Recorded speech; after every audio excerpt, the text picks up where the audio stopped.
لن نخضع لن نركع لن نخضع لن نركع لن نخضع لن نركع لا للذل لا للهوى لا تبالي يا غزة وتحلي بالعزة وتحدي كل حصار لا تبالي يا غزة وتحلي بالعزة وتحدي كل حصار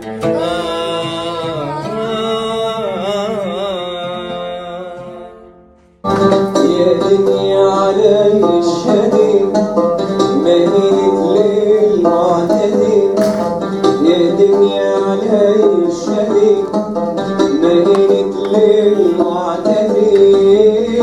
شعوب الضال لازم بالوجع تتوحدي يا شعوب الضال لازم بالوجع تتوحدي ماشي بعملنا الشقاء ولكننا نتلاقى ماشي بعملنا الشقاء ولكننا نتلاقى يا رب اصحبها يا عروبة جددي اهدني علي الشبيب مهلك للمعتدين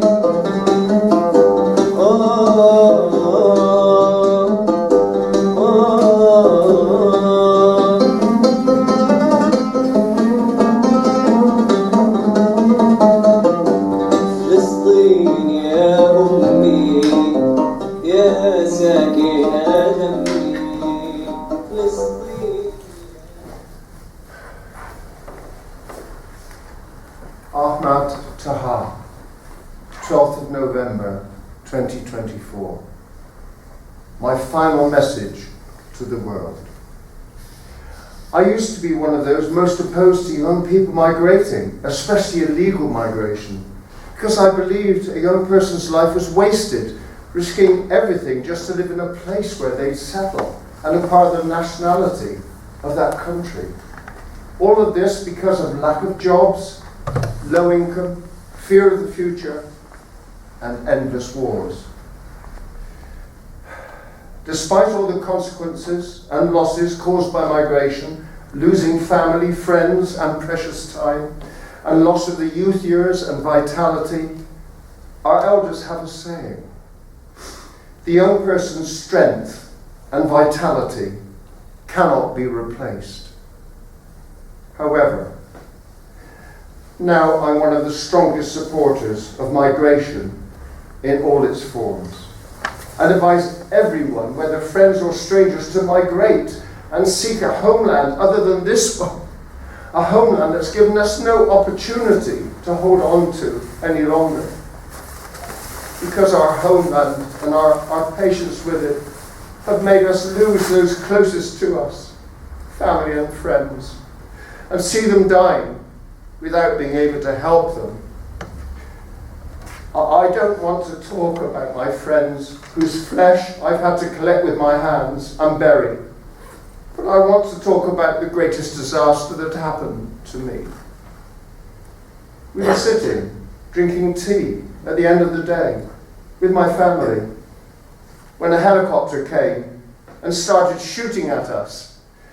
We dropped to the ground and my father was hit.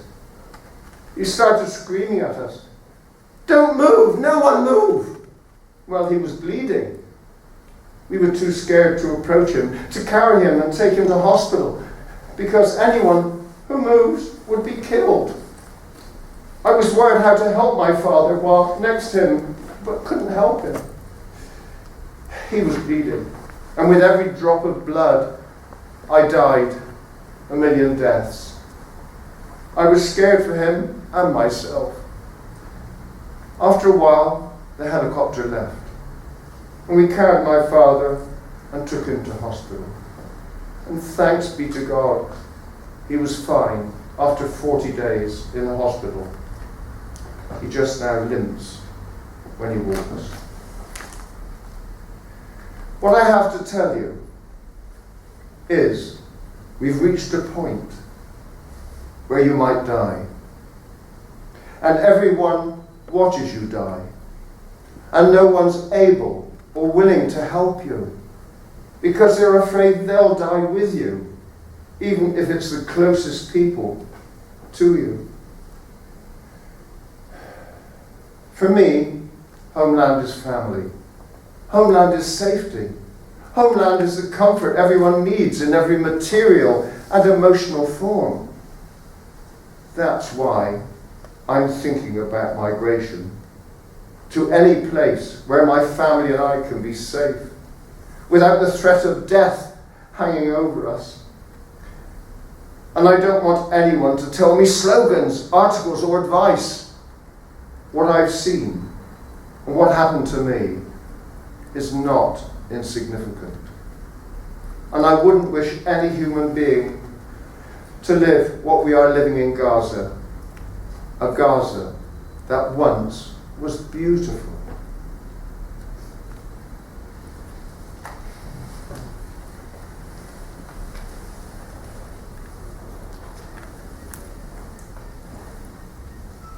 Ashraf Esosi. 11th of November 2024. Gaza, the deep wound in my heart, the land of the people being killed under the eyes of so-called advocates of humanity. What humanity are they talking about when they watch the slaughter of innocent children, women and elders, whilst hospitals, schools, culture and the arts are being destroyed? What humanity is the world speaking of, while our dreams have vanished and our future has been destroyed, our energy dissipated, and our souls and lives drained, all without lifting a finger? I write now 400 days of genocide and ethnic cleansing and forced displacement of my people. I write from Egypt after I managed to seek refuge here, just as our ancestors sought refuge during the 1948 Nakba. I recall their pain and their suffering, and now I understand the secret behind that sigh and that tear that lingered on my grandfather's face when he would recall his childhood and youth in the village from which he was displaced. Now, history repeats itself. Yesterday, they were my ancestors, and today, it is my present. Today, I hope with all my heart that my future does not involve being forcibly displaced from my homeland, or telling my children with a tear and a sigh about the new Nakba, How Gaza. will I tell them of the immense joy I felt when I bought an apartment and began preparing it? How I used to finish my work and hurry to complete it and complete some task myself. How I spent hours and days thinking and designing its decor. How I visited every ceramic showroom to choose the designs and the type of tiles. How I imagined in my mind the paint colour and the lighting design, and how I was getting ready to marry and start a family and live a happy life there. How, when the occupation has wiped out the entire residential area, levelling everything to the ground with bombs and death and destruction. The same bombs that I have suffered from before and continue to suffer from, which took my brother away. Now, these bombs are returning. They steal our lives, steal the lives of many friends, relatives and neighbours, and to rob me of my joy and positive outlook on life. Now for the rest of my life, I will never recover from the impact of this massacre, this genocide, the effects of which will last for generation on generation. But what matters to me now is that the details of Gaza do not fade from my memory. Every night I remember Gaza's streets, its features, and I try to return to them in my mind. The details of the streets, my office. I imagine the taste of morning coffee and the breakfast dish that I share with my co-workers. I hope this doesn't just become part of the past, just memory. And I hope that the international and so-called humanitarian community will fulfill its duties towards humanity in Gaza, and that it will muzzle this oppressive regime, the thief of our lives, our homes, our properties, and our joy.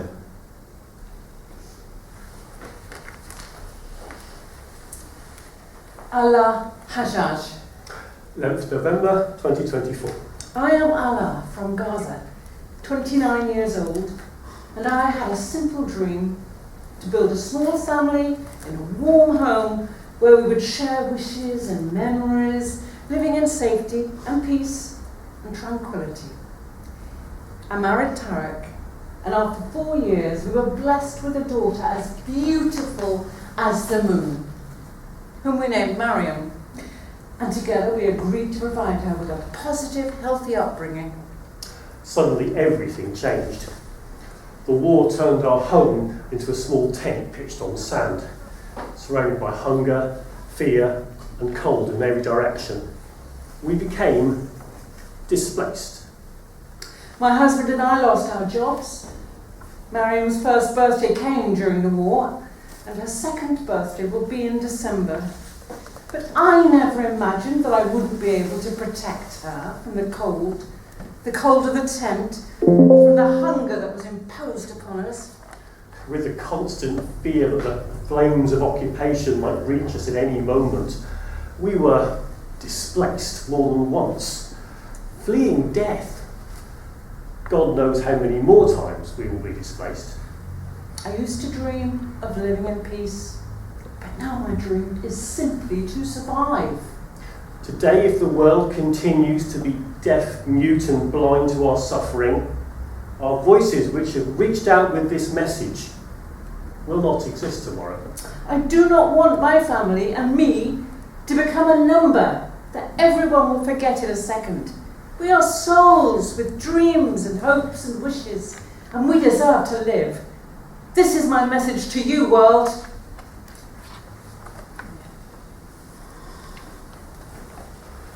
Amjad Abu Yassin, 10th of November 2024. My last letter. I really hope it's my last one. I'm not Christ to bear on my shoulders the sins of humanity, and I don't have the power to forgive all humanity. How is it logical that for being Palestinian we had to endure this terrible fate since the beginning of time? Palestinians are destined to suffer, to roam and to die. No one is saved, not the weakest or the strongest of us, nor the most villain or the prophet. 400 days have passed. I've seen in them children wishing to die from what they are suffering. Every time I hear a child wishing to die, everything inside me dies. I've also seen children clinging for life, and a lot of bodies with a little life. It seems that the world doesn't want to open its eyes to what's happening to us. It's choosing to be blind so it doesn't feel guilty. Ignorance is better than truth. But there are those who see and listen and read these words and hear them. You are our last hope. Millions of stars light our skies, but they aren't able to give light to a bombed family under the rubble, waiting its fate. Now, a year has passed since last October. It seems like centuries. Day after day we are losing our minds. When this war ends, I wish that I find the courage to call myself a human again. Regardless to their efforts to strip us from our humanity, I resist it. I don't wish this pain we are enduring on any other people. A few months ago, the school next to us was bombed. Tons were martyred. I still smell death and blood. I started picking body parts from the ground, me and others. After minutes, the schoolyard turned into a mountain of human parts. For a few minutes, I was inside hell. I used to hold children's hands and play with them on stage, not carrying their missing body parts. Their hands and legs were spread out on the ground with wires. The children were spread everywhere, like clothes waiting to dry. But I no longer feel anxious. I was feeling calm. All the world's leaders say, this war has to stop, and I believe them. Every time I hold a hand or a leg, or I see a dead body, I believe them. For a year I've believed them all, that the war has to stop, and I still believe them. It's a good thing and a bad thing to be a Palestinian, because you know the truth about the world. Human rights and all these principles that the world's been talking about, they don't apply to everyone. Only the strong ones. They invite whoever they want, and for us, the unlucky ones, we aren't invited to this feast.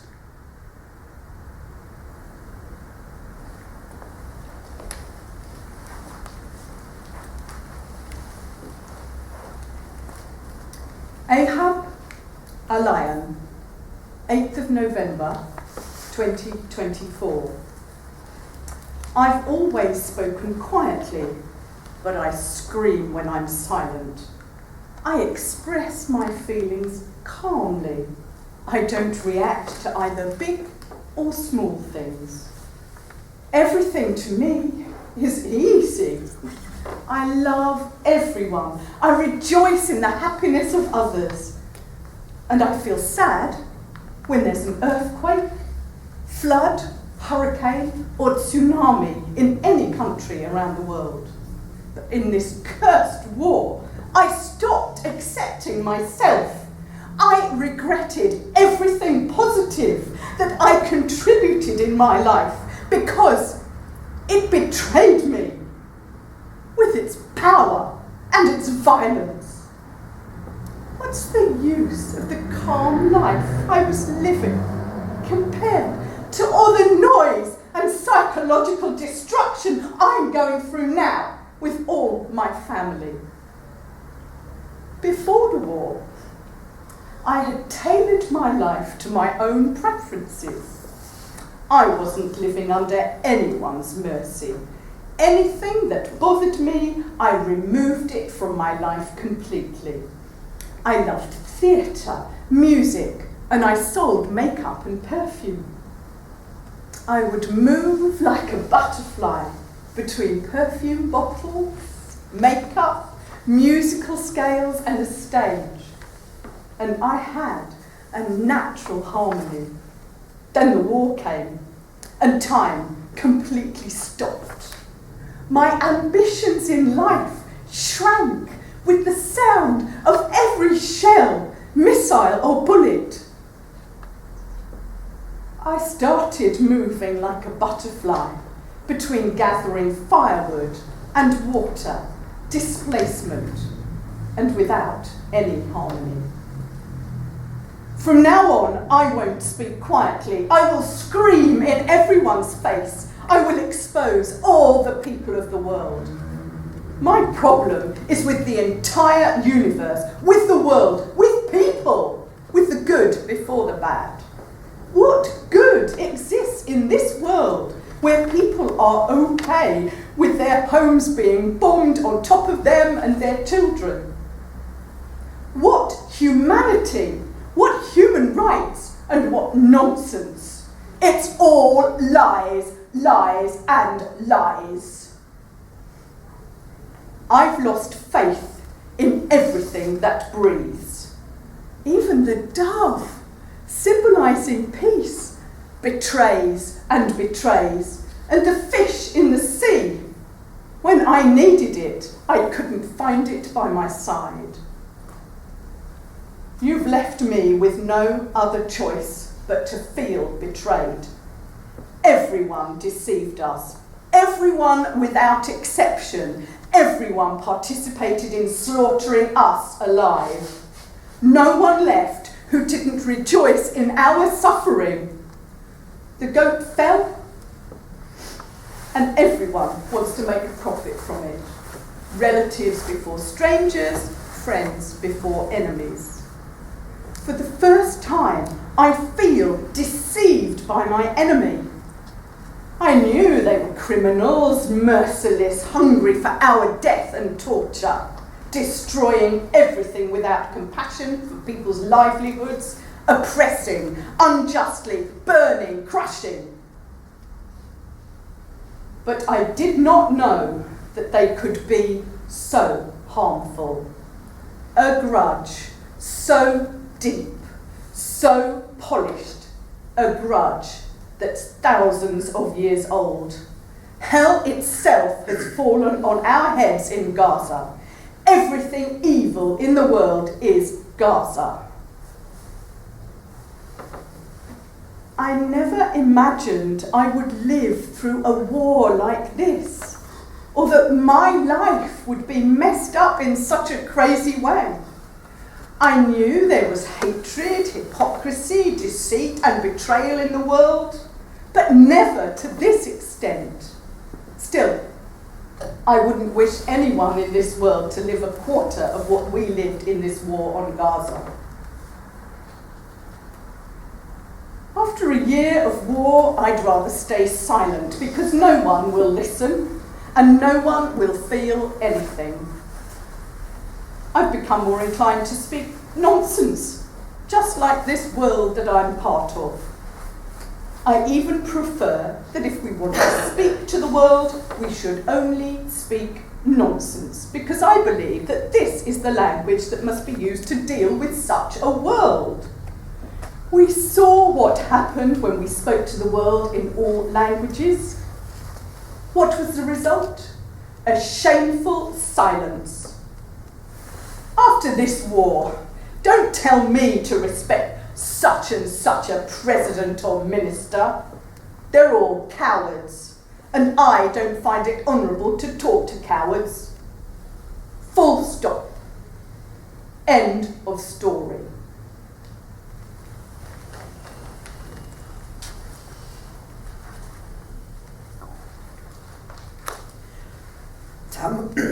Tamer Najen, 11th November 2024.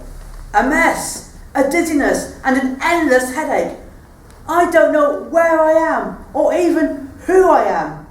I feel like I'm in a whirlpool spinning me round and around, and I'm completely surrendered to it. Sweet things mix with painful things, moments that make me cry and others that make me lose myself. Oh God, where was I and who have I become? Why? How? And for whose sake is all this happening? Life has become this equation, me and only me.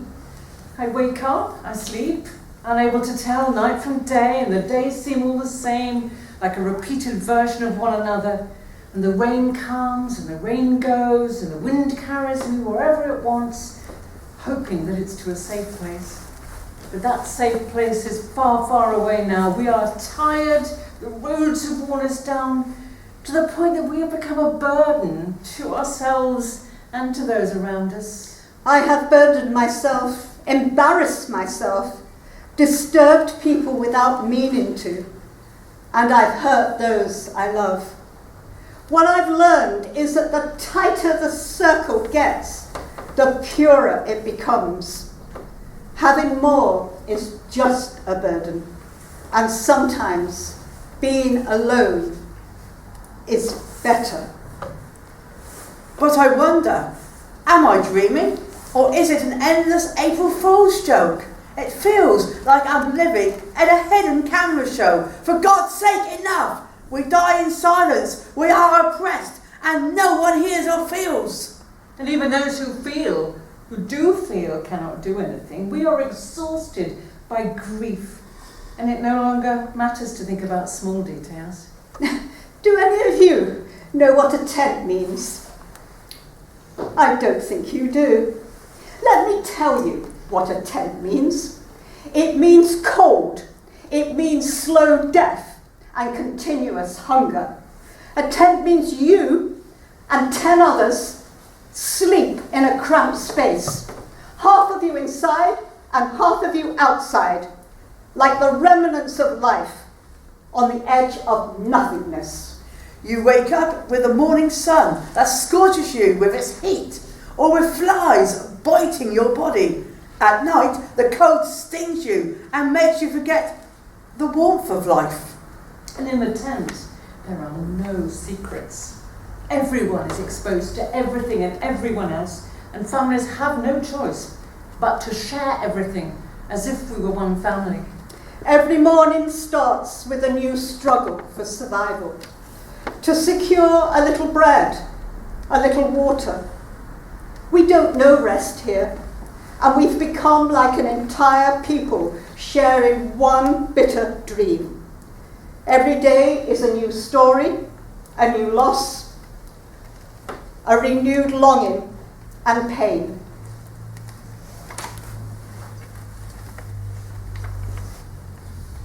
This is a whirlwind. This is a whirlwind, taking us between places and circumstances, and every place brings with it a new shock, to the point that we can no longer comprehend it. Every day we live with a new hope, but it vanishes like a mirage, gone. We have become like near naked bodies, empty stomachs, tired minds, and wounded hearts. As time passes, hope dies, and we are left alone.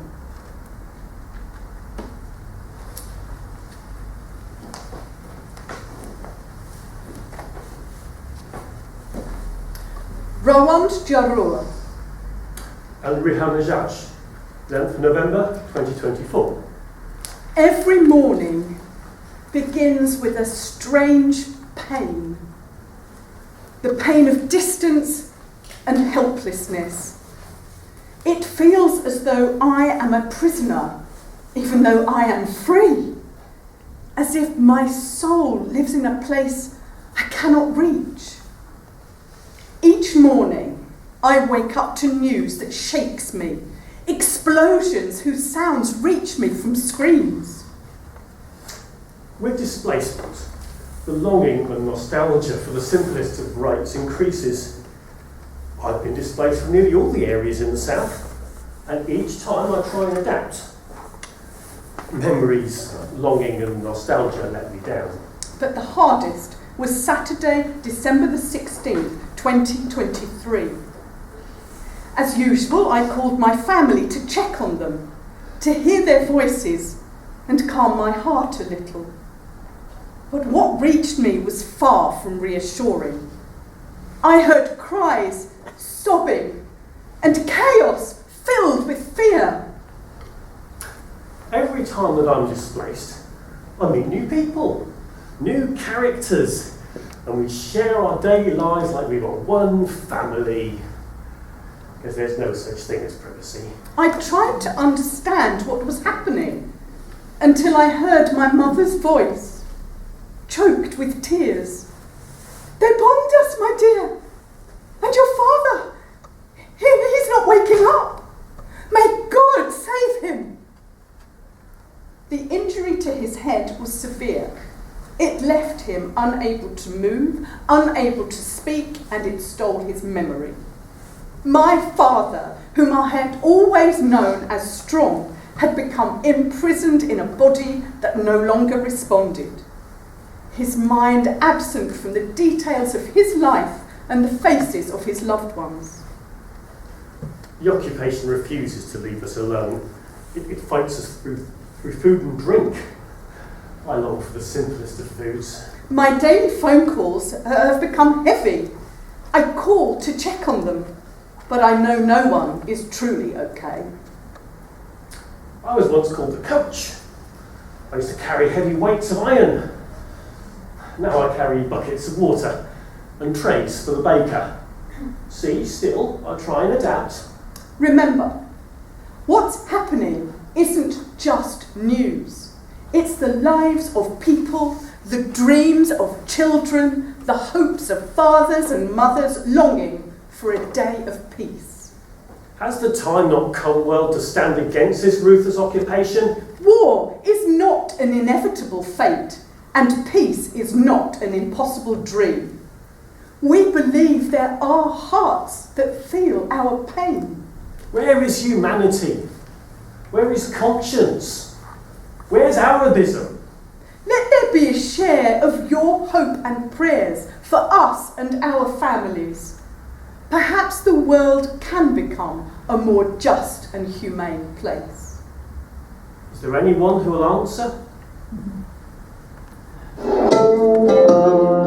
لن نخضع لن نركع لن نخضع لن نركع لن نخضع لن نركع لا للذل لا للهوى لا تبالي يا غزة وتحلي بالعزة وتحدي كل حصار لا تبالي يا غزة. I am Sami Al-Jachawi, 12th of November 2024. I'm a father from Gaza, struggling to survive with my family, seeking safety and stability. I'm a young man, really, from the heart of the beloved Gaza Strip. I'm only 30 years old.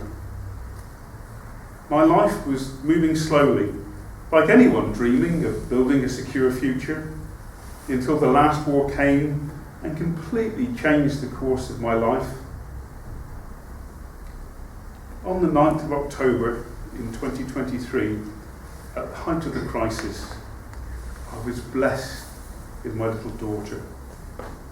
She was born to the sounds of rockets, bombardment, destruction and ruin in a time when even the simplest elements of life were missing. It was as if she was born to tell us that hope does not die, not even in the harshest of circumstances. We didn't celebrate her arrival as we'd once dreamed. Our home, which we'd spent years building with love, was completely destroyed and turned to rubble. The only shelter we had left was a tent, one that offered no protection from the winter's cold or the summer's heat. We were forced to live in this makeshift tent under harsh conditions unfit for survival, with a severe shortage of food, medicine and basic needs. Every day we face a new challenge in this tent, struggling to stay alive, waiting for hope to return to our lives and offer my little daughter a better future. My wife, Soraya, had been working hard to earn her master's degree, but she had to abandon her dream due to the war and the loss of stability. As for me, I became unemployed with no source of income at a time when we desperately needed all the help we can get. Today I carry the story of my family, a story filled with pain and with hope. And I hope to find a hand that will reach out to us to help us, and that we will regain the safety and stability we have lost.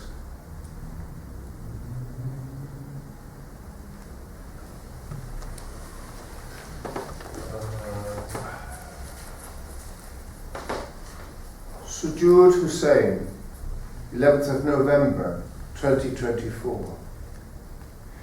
The fate of the Gazan is exhaustion and suffering, living out long days of hardship.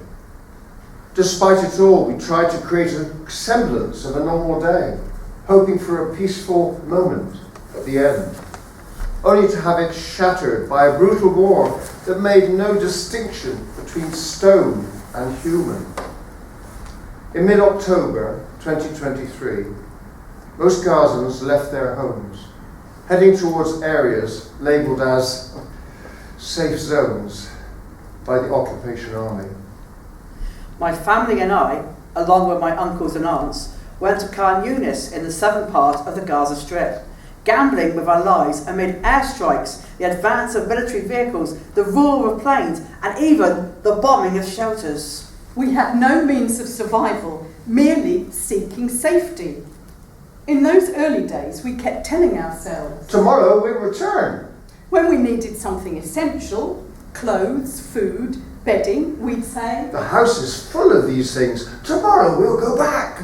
but between fear, insecurity, and the cold, we spent long nights, almost 2 months, sleeping on the ground, using blankets as makeshift mattresses, thinking that this was only temporary. Yeah.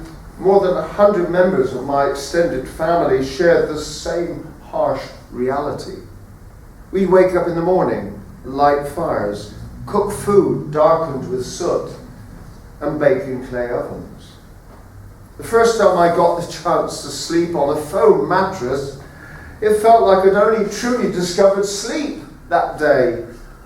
I forgot what peace and quiet felt like, but had no private moments to grieve all that we had lost.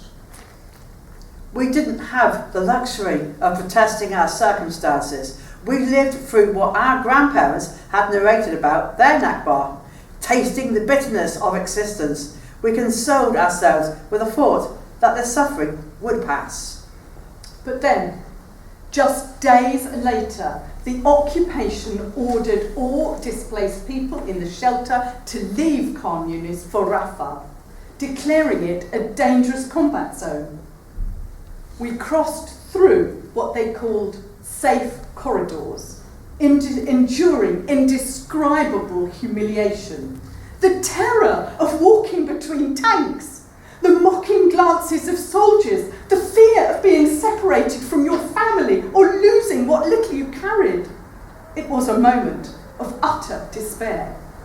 So we left Khan Yunis with nothing but our tears. I cried until grief consumed my heart. We moved to live in a tent. Words cannot describe that first night.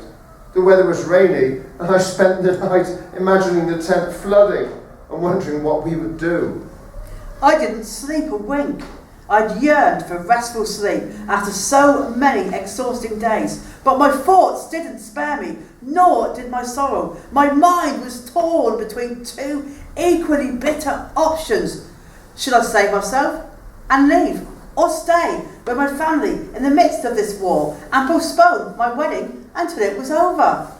I thought leaving would bring salvation because everything seemed to signal doom. After many long months, in March 2024, I left Gaza, my cheeks still wet with tears. I bid farewell to my mother, that giving and kind woman who spent her youth raising us after my father's death, defying life's hardships to see us become better people. Just as her eyes began to shine with pride at our achievements, the war extinguished that light, devouring her body and etching lines of struggle on her face that will never fade. I said goodbye to her, wishing I could melt into her arms and never return to this cruel world. And I made my way to Egypt, carrying in my memory the Gaza I had loved all my life. As I entered Egypt with the driver playing Kulthum songs and saw the brightly lit streets of Cairo, images of Gaza flashed in my mind. Gaza, more beautiful and splendid than any city. How did it become so grey? The voice of Kulthum's brought tears to my eyes as memories flooded back. Her songs had always been part of my conversations with friends, replacing music with stories about her songs, listening to my friends' tales and sharing my own. And I left Gaza without saying goodbye to my friends. Now I think how much I need them, how much I long to see them. Does the world understand the longing for a mother, sisters, friends, or memories? I cry looking at pictures on my phone, and then I laugh. These pictures are all I have now, photos stored in a phone's memory. I recall the details of each picture, why I met my friend there, what we laughed or cried about, and how life dealt us a share of hardships that seemed insurmountable to the world. I tell myself that I am still young and that I have lived and known life. But there are children who open their eyes to war, who never knew beautiful Gaza or a life filled with opportunity. At least I experienced it. I mock myself. What a blessing life has granted me to boast of. The whole world lives with more than what we had, yet the world found even our little too much for us to have.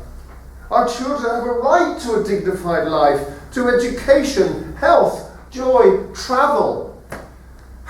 They are no less than children anywhere. They are the essence of this generation, standing firm against all odds. To me, Gaza, with its youth, children and women, remains the queen of the world, beautiful despite everything. And now I live alone with my questions, my fears, my anxiety and my loneliness, far from my family and friends. I fear the news, the sounds, the inability to reach my family's phone or an urgent report of a bombing near them. I dread the long hours when my friends are offline, which is the norm in Gaza given the lack of communication tools. These difficult and distressing circumstances are unknown to the world. I sometimes think I've experienced little of it compared to what my mother tells me they endure. Anger consumes me, and my heart trembles, imagining how my mother endures each hardship. Yes, these fears and memories of hard nights in Gaza have shaped me into an angry person, sharp-tongued, intolerant of opposing views.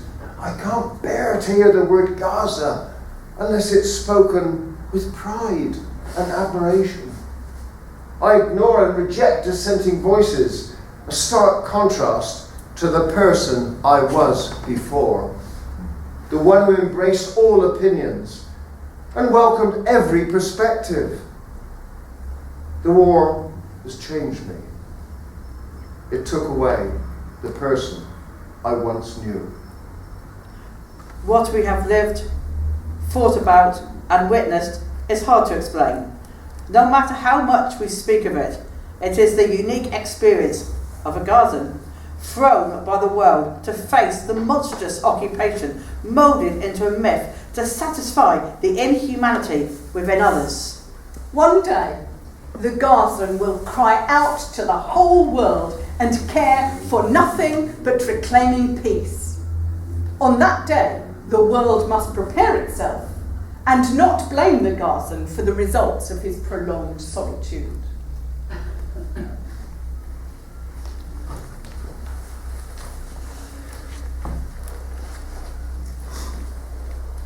Mohammed Kassan, 15th of November 2024. No one cares. No one feels anything. That was the last line of my monologue back in 2010.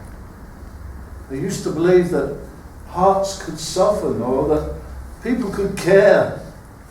But present reality was enough to expose the ugly truths of a cowardly world full of lies, hypocrisy and pretense. I used to wish I could write something beautiful. Beautiful words after the suffering. The suffering my country has endured from oppression, racism and persecution. Our lives are filled with black days, migration, catastrophe, setbacks, starvation. We don't have the right to live a single moment to feel that in this world there are rights for the young, for the youth, are for the people who walk on this earth, regardless of who they are. When I decided to leave the country, the decision was hard, very hard. But after I felt the darkness of the siege increasing and the smiles of people's faces fading, their laughter disappearing, I thought to myself, leave now, before you lose your way. Separation was burning. Exile was scalding on my mother's heart. Oh my, it was painful. She was afraid her youngest son would be away so long that she wouldn't live to see him and her dreams of seeing her children running around her. She doesn't know that my fear for her is far greater than her fear for me. When I talk to my family during the war, they respond to me coldly. It's okay. We're fine. Even though every time rockets fall on them, I always say, may God protect them. Normally, people fear for their children while they are in exile, but we fear for our loved ones back home.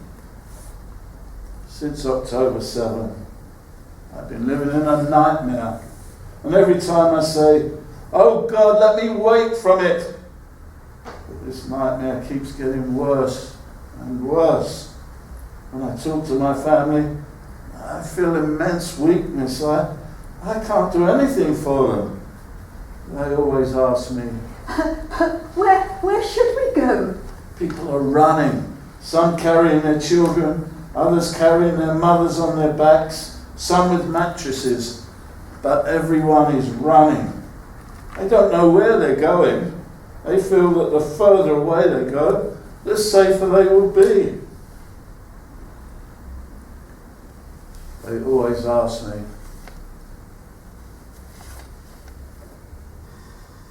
where should we go?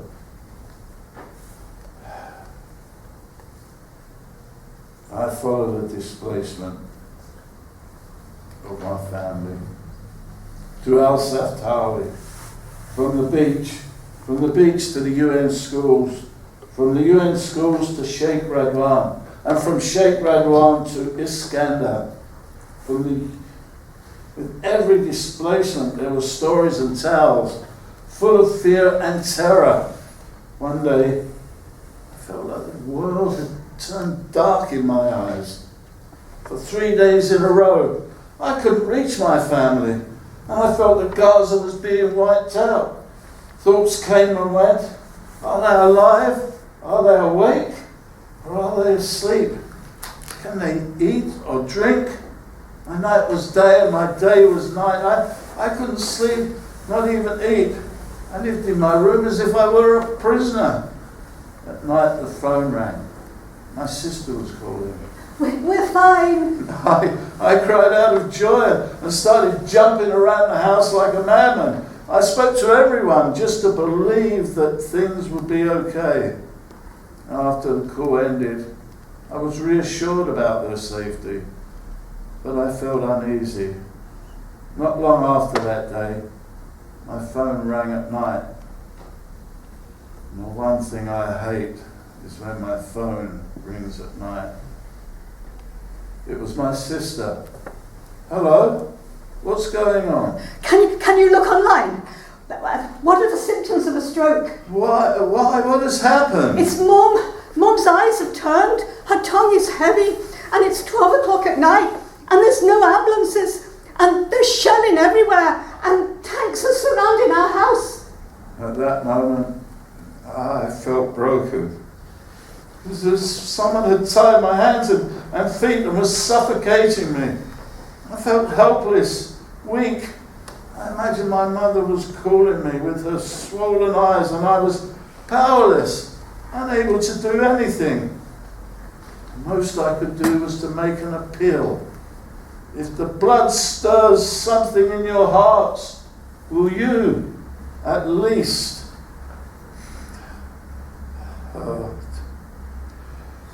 hear my appeal, or even see it? My mother is from my country, and my country needs an ambulance. Will you save this country, or will it meet the same fate as many others that die right before our eyes? The country is patient, despite the pain, but the rest is up to you. Try to awaken your conscience before we lose our country. And I am certain, no matter what I say, no matter how much I speak, no one will care. No one will feel anything.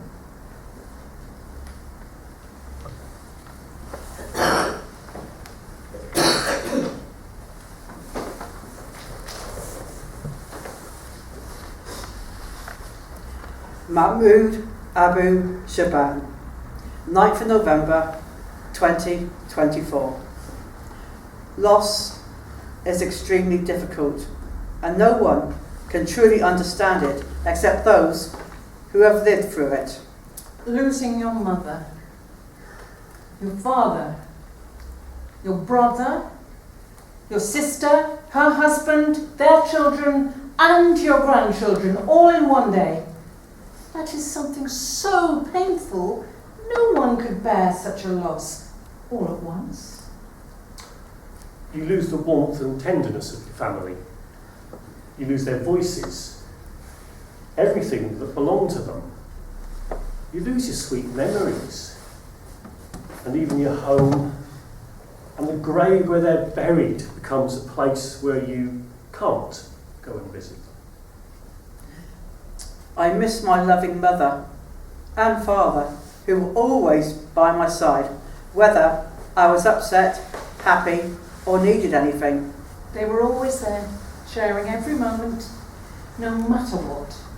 I miss my brother. He was more than a brother to me. He always supported me, stood by me, and helped me endure everything. I miss my compassionate sister. She was like a second mother to me. Do you know what it's like to lose all of your family? On October the 18th, 2023, I received the news that my sister's house, where my family was, had been targeted. At that moment, I didn't know what to do. I felt so powerless. I couldn't do anything except call them. Of course, no one answered. A few hours later, my aunt managed to get into the area and we stayed in touch with her. That's when the shock hit. That's when she told us, one by one, the names of our family members who had been martyred. Unfortunately, we'd lost everything we held dear. But the occupation wasn't done with us yet. A few days after burying them, we received news that the cemetery where they had been buried had been bulldozed. And the occupation didn't stop there. Weeks later, we were informed that our house had been levelled to the ground. The house where I was born, where I lived my childhood, my life, and my sweet memories. Every corner of it held a special place in my heart. Even though I've shared my story with you, I'm sure no one can truly feel the pain and sorrow that I'm going through. I love you so much, my dearest family in the world.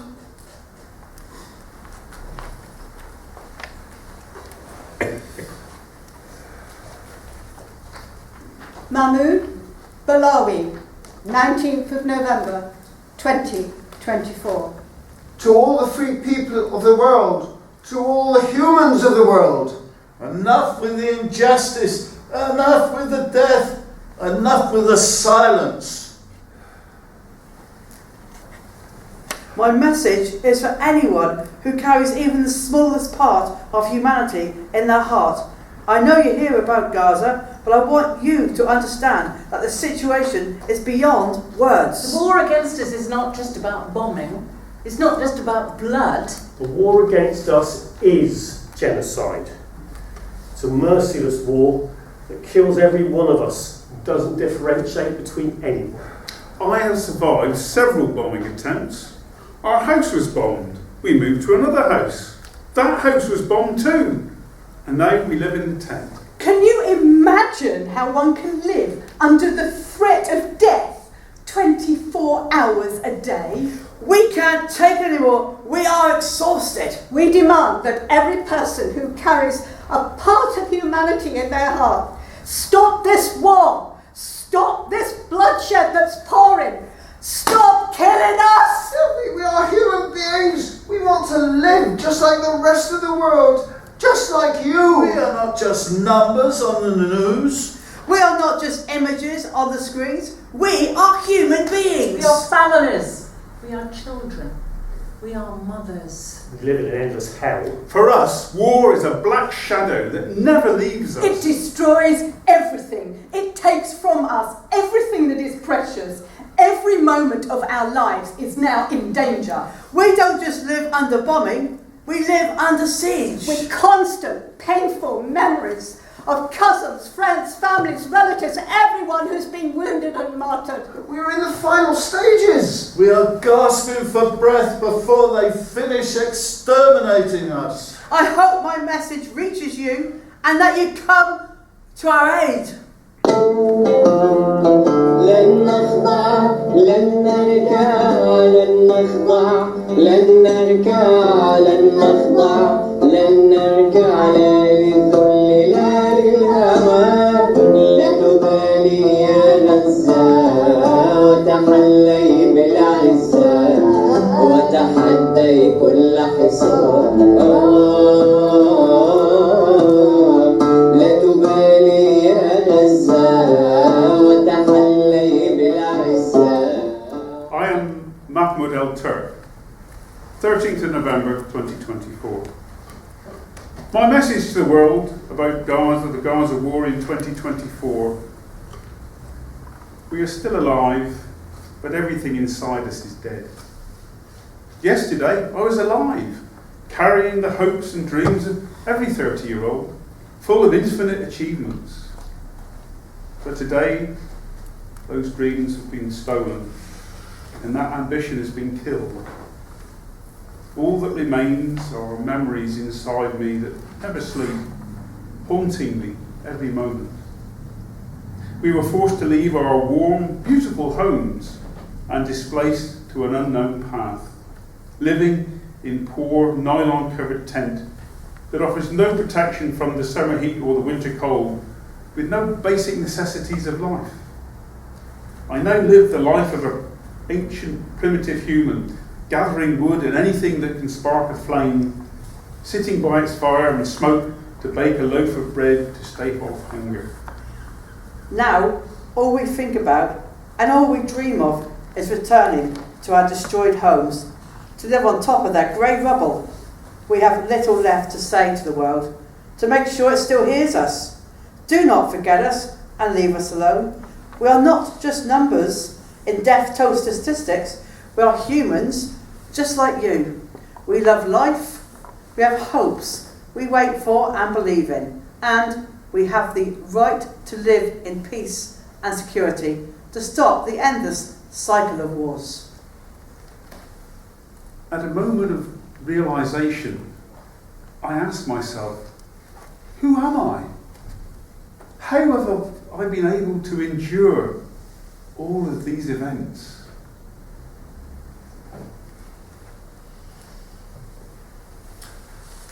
Mahmoud Najim, 11th of November 2024. I am Mahmoud, one of the residents of besieged Gaza. I live with my child in a tent after the war destroyed our home and our dreams. I write these words from the heart of suffering and pain, while the sound of bombardment and destruction surround us. I see in my child's eyes questions I have no answers for, a fear that knows no sense of security, and a hope struggling to survive. Gaza's not just a place, it's our homeland that we love, and we dream of seeing it live in peace and safety. I address this message to all who can hear my voice, to those with compassionate hearts and living consciences, to move to help save us and put an end to this suffering. We are human. We have the right to live in dignity, to be safe, and to give our children the childhood that they deserve. I ask you to carry my voice and the voice of everyone in Gaza, to support efforts for peace and to bring back hope to a land tired of sorrow. We are here in the heart of pain, believing that humanity and justice are stronger than any war. Please, save Gaza. Save our childhood. Save our future.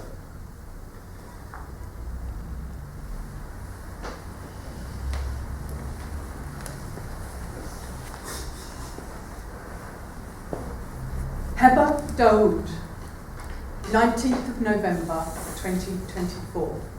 I feel like a body without a soul. Before the war, my life was perfect beyond words. I had a small family, filled with love, just as I always dreamed. I had a home that I built with love with my husband, and I'd reached a point in my career that I had wished for. But I still haven't woken up from a nightmare that's lasted over a year. I lost everything.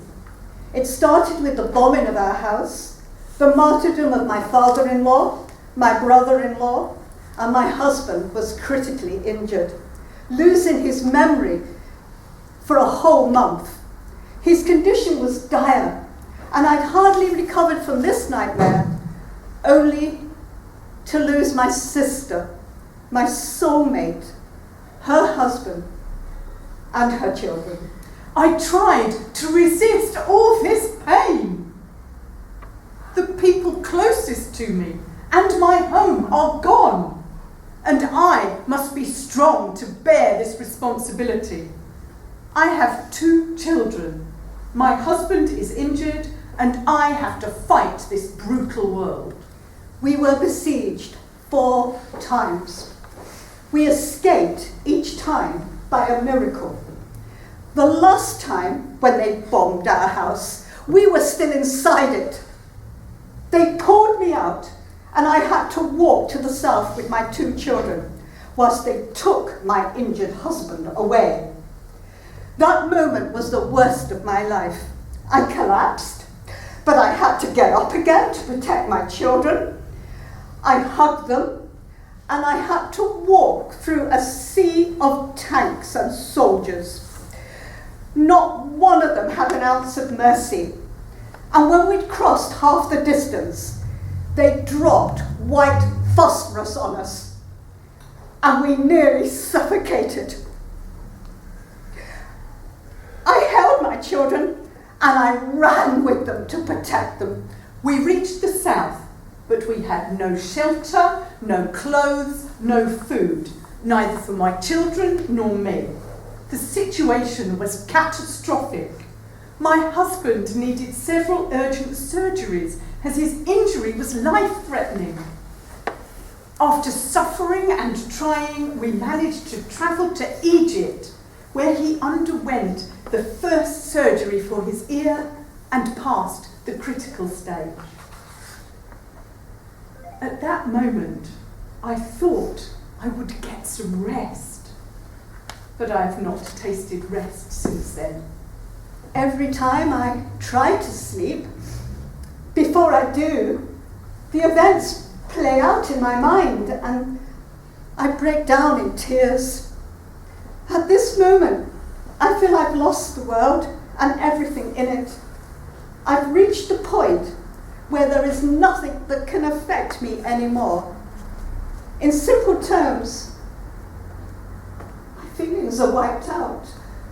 But now that I'm in Egypt, trying to live for my children and my husband, yet I am without a soul, without any passion for life, the life that the war has stolen from me.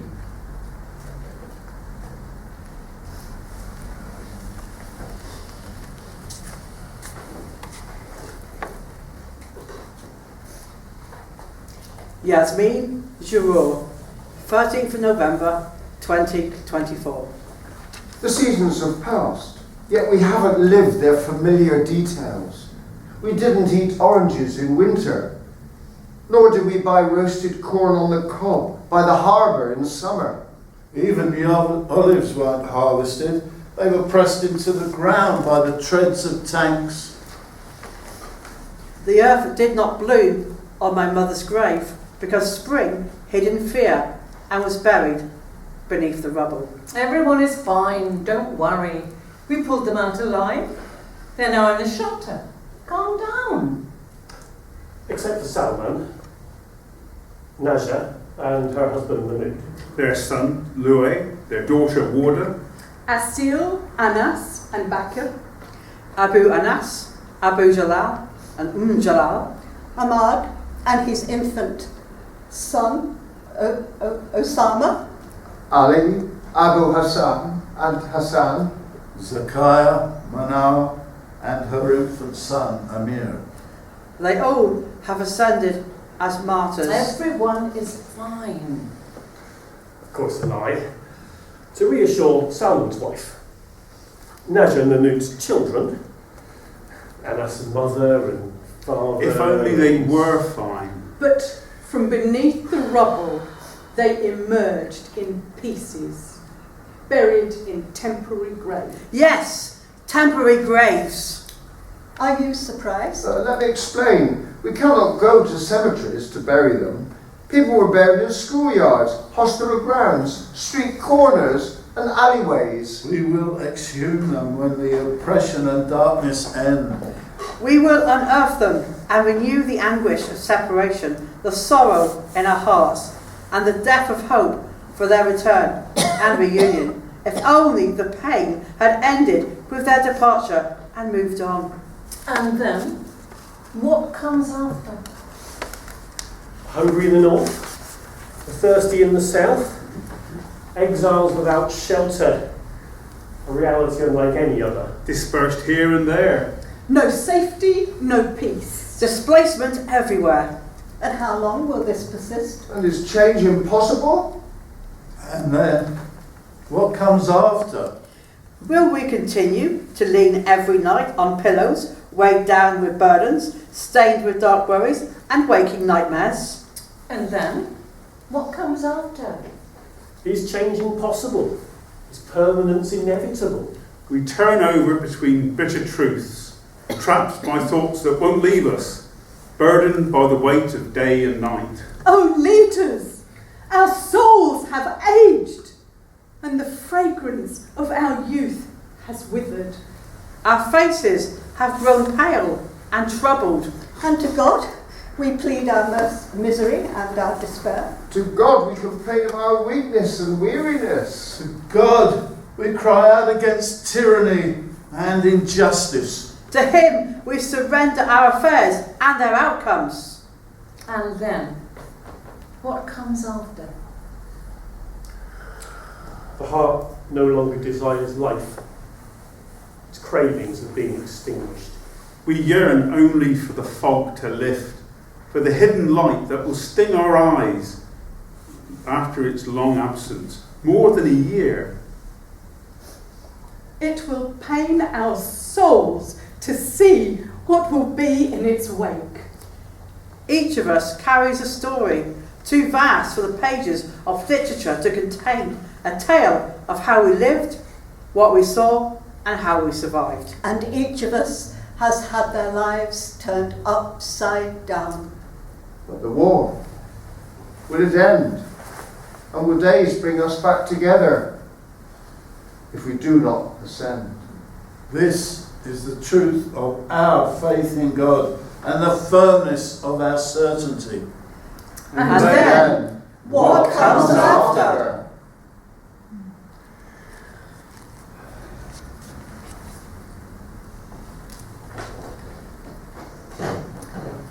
Yasmin Katbe, 19th of November 2024. I am Yasmin Katbe, the little girl who had many dreams but could not fulfill them because God had written a special story for me. I am Yasmin, the little girl whose heart was strong and feared nothing. But now my life has turned 180 degrees and I have become Yasmin, the coward, whose heart jumps at the slightest thing. And the reason for that is that I became a mother. And motherhood changed my life. In the 2021 war, they bombed the Al Sharouk Tower on Ramal Street, and I was living right across from it. All that shrapnel flew into my kitchen, and they shattered the glass all over the house. And my dear son, Sufyan, was terrified. He was just 1 year old. And after that terror we lived through, we moved to another place. My in-laws hosted us for 9 days, but the bombardment didn't stop. They hit the street where we were, Alcan Street. And I remember the moment I looked into my husband's eyes and made him promise to take care of Sufyan. It was the hardest moment of my life, when you have to entrust your child to someone else because you don't know whether you'll live or die. And after the ceasefire, my husband and I decided to go to Russia, my mother's country, to get citizenship and then return with hope to our homeland. Once we arrived in Russia, we felt relief. At least we were safe. But then came the difficulties of being in exile, feeling like we didn't belong there, not adjusting. We comforted ourselves by believing that one day we would definitely return home. But after the 7th of October, all our dreams collapsed. When the October War started, I was pregnant with my second son, Yusef, in my 9th month. And with all the news and events, I could not stop crying, to the point that my husband took my phone away so I wouldn't see the body parts and destroyed houses. And in the first month of the war, my family's home in the Palestine Tower was bombed, and I couldn't breathe. The oxygen ran out. What saved me was my 3-year-old son, Sufyan. He held me and hugged me until I could breathe again. And my husband reassured me that my family was fine. They're all fine, don't worry. I called them, they're safe. But then the news would cut off and there were no calls, and the terror I felt was indescribable. And then came the massacre in Jabalia and we couldn't sleep at night. There is no safe place in Gaza, but thank God we are still alive. But all the time, I was thinking about those women giving birth in Gaza without anaesthesia, without proper facilities. Everyone saw what happened to the children in Al-Nasr hospital. And I developed insomnia. All night I kept thinking about what might happen in Al-Shifa hospital when the Israeli army entered and committed massacres. And at that time, I was in labour myself. And I could have been in Al-Shifa hospital giving birth. And that thought never left my mind. In Gaza, there is no one who hasn't had their home destroyed or bombed. A year has passed and our son has turned 1, but the war still isn't over. Inside me, there's always a battle. One voice says, the country is lost, there's no going back. But another voice says, Gaza will return, even greater than before. Many dear ones remain in Gaza. Thank God I haven't lost anyone in this brutal war. And at the same time, I thank God that my children are safe. But I'm afraid that my children will one day think Russia is their home and forget Palestine and forget Gaza. And I feel they'll grow up like children of foreigners who don't speak Arabic. I hope Gaza returns, and may God compensate our people of Gaza and have mercy on all of the martyrs. Amen. Amen. Ali Abu Yassin, 8th of November 2024. I believed that my oud was the only musical instrument in the whole of the beach refugee camp, and I was 13 years old. Whenever I wanted to take my oud outside the house, I would carefully wrap it in a blanket, one we received from UNRWA as part of the winter aid, which included clothes and blankets. But it felt like I was hiding a corpse. I bought the oud by working on our land in the occupied countryside when I was just 13. saving up for it. I remember it cost 200 Jordanian dinars back then. Of course, I first started work at the age of 10. When the war broke out on the 7th of October 2023, we fled from the beach camp to Dar al-Balad. We took with us just a change of clothes, thinking we'd stay for a couple of days, a week at most, and then return. That's why I left my precious oud on top of the wardrobe, and I placed a pile of clothes underneath it so it wouldn't get damaged by the vibrations from the bombing. I made sure it was secure when we left the house. That oud was the last thing I saw in the house before leaving. And I never imagined, nor did anyone who fled Gaza to the south, that this war would last this long. It's been 400 days, 13 months in exile. I can't stand being away from my oud. For the first time in all this time, I haven't played or sung. 400 days. And I spent most of them crying for the loss of my family, friends, neighbours, children, the scenes of people in the streets. Everything about war drives you to tears. No, it drives you to madness. I've often seen people wandering aimlessly, losing their minds and going mad. But the truth is, I no longer know who is more mad, us or the world watching what's happening and staying silent. Not rising up as an entire country, it's being wiped out. Yes, but I don't want to talk just about the war or just about our condition. I want my oud and I want my voice back so I can sing. I often dream I'm playing my oud and I wake up and I find my fingers moving on its strings. Oh, give me back my oud and give me back my voice. Another tragedy is for the last 35 years I haven't left the stage. Whether as actor, director, writer or trainer, I've never stopped working in theatre. All those years I've worked continuously. How is it possible that in 400 days I haven't performed once? I haven't stood on a stage. The theatre is my second home. I've spent more time there than I have with my own family. Bring me back to the stage. I know Israel has bombed and destroyed all the theatres, but stop the war and we'll perform in the streets. Oh yes, we don't need a stage, or sound, or lights, or decoration. Just me, the audience, and the street. I know the occupation has destroyed the streets as well, but we won't be defeated. We'll find a rooftop, one that was swept by the wind and hasn't exploded. We'll climb to the top and I'll perform while people watch around the ruins.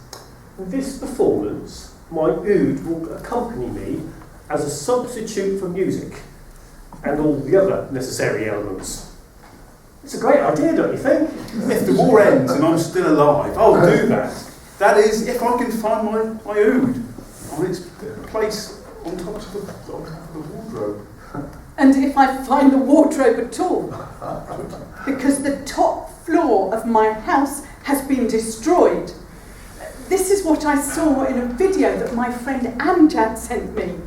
My son's apartment, where he'd been preparing to marry in and live in, was completely destroyed. But back to the subject. I'm sure this show will attract the press. Theatre, destruction, and an audience made up of children, women, youth, and elders. A beautiful cocktail. What a sight! And the audience can sit wherever they like, or they can stay standing. They have a lot of options for sitting though. There's a broken column, a destroyed child's bed, a warped cooking pot, a broken tree stump. But the important thing is to stop this war and take me back to my home. I've never been away from my home for more than 3 months and I can't stand it. Take me back to my library, to my world, to my theatre, to my oud, to my audience. I miss them, and I miss myself. It's been 400 days of being lost. Take me back to where I belong. I've forgotten who I am. Will this war ever end? Will this